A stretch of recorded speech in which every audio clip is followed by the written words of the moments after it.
All right, how's it going, everybody? Welcome back to Engineering Major, Philosophy Minor. Hope you guys are having a good Sunday evening. So, tonight I'm actually going to read from a different text other than the Gulag Archipelago, and I am wearing my 1776 hat. So, if you are an astute observer, you can probably guess which text I'm going to be reading from. If you guessed the 1776 report, put out by the previous presidential administration, then you would be correct. So in this video, I'm going to go ahead and read a couple excerpts from sections 1 and sections 2 of the 1776 report. There are two reasons why I'm doing this. The first reason I'm doing it is because I think that it is just an interesting document in general. I myself am curious about the philosophies and just kind of learning about the thought processes behind the American founding. And of course, we have some different ideas of when we should declare the country as founded. Some people would like to say that the country was founded in 1619. And so I do intend to read the 1619 project as well to kind of try and understand where they're coming from with that idea, but I haven't had the chance yet because there's a lot of other things that I'm getting through reading. But the second reason why I wanted to read this is because the new administration has signed an executive order to stop the 1776 commission entirely. Now, if I'm not mistaken, and this is kind of me just guessing towards how this was all set up, but I think the 1776 commission was established to kind of start developing kind of the educational aspect of this, and the 1776 report was the first kind of product from the commission, which is just a general outline of the types of things that would be discussed or brought to light with kind of the next actions of the 1776 commission. And the essential goal is to teach students more about the American founding and about the philosophies behind the American founding and things like that.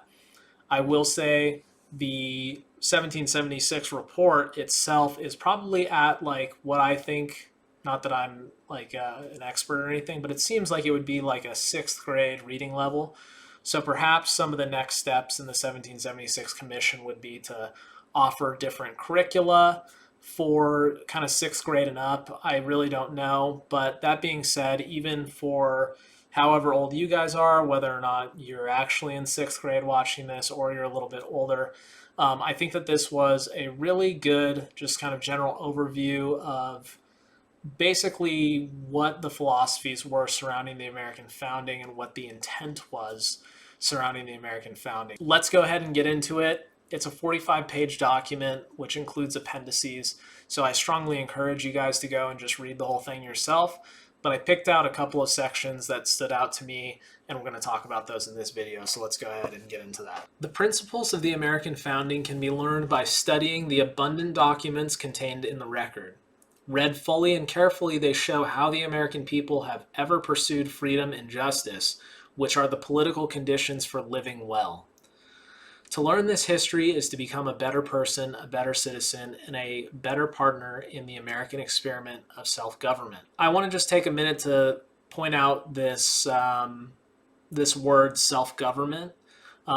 This is a theme that pops up consistently throughout the 1776 report, and it's an important idea for people to think about what it really means to be able to essentially self-govern as much as you possibly can. Comprising actions by imperfect human beings, the American story has its share of missteps, errors, contradictions, and wrongs. These wrongs have always met resistance from the clear principles of the nation, and therefore our history is far more one of self-sacrifice, courage, and nobility.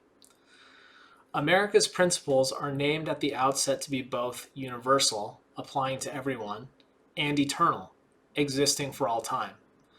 The remarkable American story unfolds under and because of these great principles. Of course, neither America nor any other nation has perfectly lived up to the universal truths of equality, liberty, justice, and government by consent. but no nation before America ever dared state those truths as the formal basis for its politics, and none have strived harder or done more to achieve them. So just as a side note, if you guys want to learn about more about government by consent, and of course what was probably one of the inspirational philosophies that helped the founders draft these documents and set up the nation, it's worth it to read The Social Contract by Jean-Jacques Rousseau. I have a copy of it sitting around here. But that is kind of where this government by consent came from. And Rousseau contrasted his philosophy with kind of a Hobbesian philosophy. So that might be something interesting for you guys to read, to learn more about kind of political philosophy. Lincoln, that being Abraham Lincoln, aptly described the American government's fundamental principles as a, quote, standard maxim for free society, end quote, which should be, quote, familiar to all and revered by all, constantly looked to, constantly labored for, and even though never perfectly attained, constantly approximated, end quote. But the very attempt to attain them, every attempt to attain them, would, Lincoln continued, constantly spread and deepen the influence of these principles and augment, quote, the happiness and value of life to all people of all colors everywhere, end quote. The story of America is the story of this ennobling struggle. The President's Advisory 1776 Commission presents this first report with the intention of cultivating a better education among Americans in the principles and history of our nation, and in the hope that a rediscovery of those principles and the forms of constitutional government will lead to a more perfect union. Continuing on sometime later in the text, all states, all governments make some claim to legitimacy. That is, an argument for why their existence and specific form are justified. Some dismiss all such claims to legitimacy as false, advance to fool the ruled into believing that the ruler's actions are justified, when in fact those actions only serve the private interests of a few. But no actual government understands itself this way, much less makes such a cynical claim in public. All actual governments, rather, understand themselves as just and assert a public claim as to why. At the time of the American founding, the most widespread claim was a form of the divine right of kings, that is to say, the assertion that God appoints some men or some families to rule and co-signs the rest to be ruled. The American founders rejected that claim. As the 18 charges leveled against King George in the Declaration of Independence make clear, our founders considered the British government of the time to be oppressive and unjust. They had no wish to replace the arbitrary government of one tyrant with that of another. And this actually speaks back to the passage about self-government, for one, and then government by consent. Obviously, the reason why there were charges leveled against King George is because there was no consent by the American colonies to continue having British rule imposed on them. More fundamentally, having cast off their political connection to England, our founders needed to state a new principle of political legitimacy for their new government. As the Declaration of Independence puts it, a, quote, decent respect to the opinions of mankind, end quote, required them to explain themselves and justify their actions. Such a justification could only be found in the precepts of nature, specifically human nature, accessible to the human mind but not subject to the human will. Those precepts, whether understood as created by God or simply as eternal, are a given that man did not bring into being and cannot change. Hence, the Declaration speaks of both, quote, the laws of nature and of nature's God, end quote. It appeals to both reason and revelation as the foundation of the underlying truth of the document's claims and for the legitimacy of this new nation. So one thing that I think kind of started jogging my mind a little bit with this paragraph is kind of this idea of faith. One fundamental assumption here is that the person who's reading the Declaration, in the Declaration it says we hold these truths to be self-evident, and just kind of leaves it at that. And if you are to consent to this type of government, um, at least in a philosophical sense, as an individual, you must basically assume that there is something that exists that it is self-evident to consent to, and that's kind of what they're talking about with quote unquote the laws of nature. You must have faith that there are actually laws of nature that are applicable to mankind. And this isn't necessarily, I mean, obviously it's physical laws of nature that we can actually experience, but getting at this is a little bit deeper, this idea of metaphysical truth, that there are certain rules surrounding consciousness or organization of people. And so I just thought it was interesting here, that kind of this concept of faith doesn't necessarily just have to apply to something religious like believing in God.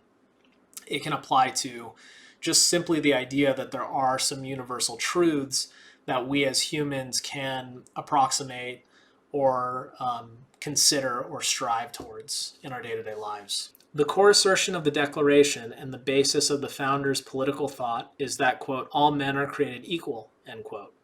From the principle of equality, the requirement for consent naturally follows.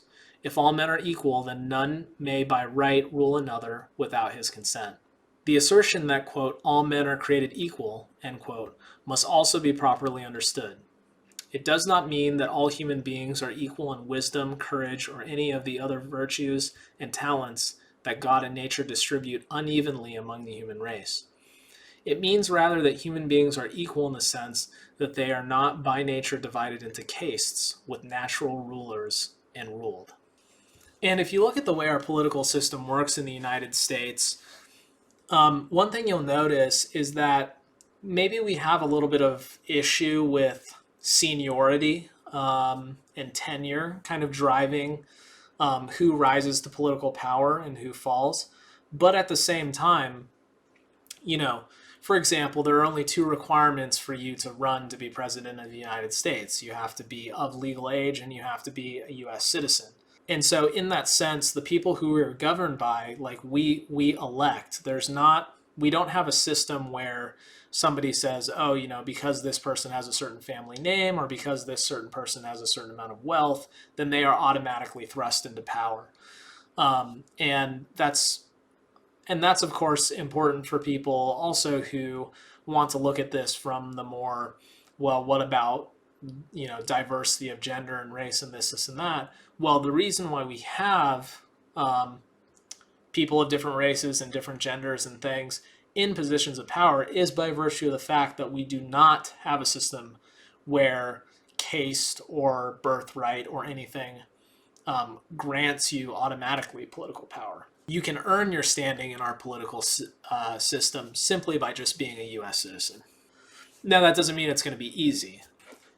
Natural equality requires not only the consent of the governed, but also the recognition of fundamental human rights, including but not limited to life, liberty, and the pursuit of happiness, as well as the fundamental duty or obligation of all to respect the rights of others. These rights are found in nature and are not created by man or government. Rather, men create governments to secure natural rights. Indeed, the very purpose of government is to secure these rights, which exist independently of government, whether government recognizes them or not. A bad government may deny or ignore natural rights and even prevent their exercise in the real world, but it can never negate or eliminate them. This goes back to this concept of faith again. In order to kind of agree to this, you must have faith that there are indeed these natural rights that pre-exist government, essentially. The principles of the Declaration are universal and eternal, yet they were asserted by a specific people for a specific purpose in a specific circumstance. The general principles stated in the document explain and justify the founders' particular actions in breaking off from Great Britain, and also explain the principles upon which they would build their new government. These principles apply to all men, but the founders acted to secure only Americans' rights, not those of all mankind. The world is still and always will be divided into nations, not all of which respect the rights of their people, though they should.